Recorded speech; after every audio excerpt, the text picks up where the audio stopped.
સંઘ પ્રદેશ દમણની મુલાકાતે આવી રહેલા પ્રધાનમંત્રી નરેન્દ્ર મોદીના સ્વાગત માટે સંઘ પ્રદેશ પ્રશાસન, ચૂંટાયેલા જનપ્રતિનિધિઓ, ઉદ્યોગપતિઓ, દમણમાં વસતા વિવિધ સમાજો જ નહીં પણ સામાન્ય નાગરિક પ્રધાનમંત્રી નરેન્દ્ર મોદીના આગમનની રાહ જોઈ રહ્યા છે.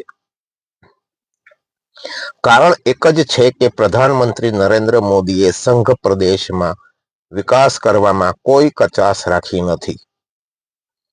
આ વખતની દમણ યાત્રામાં પણ પ્રધાનમંત્રી અંદાજે 3000 કરોડના વિકાસ કાર્યોનું લોકાર્પણ અને ખાતમુહૂર્ત કરવાના છે, જેને લઈ દમણવાસીઓમાં અનેરો ઉત્સાહ ઝળકી રહ્યો છે.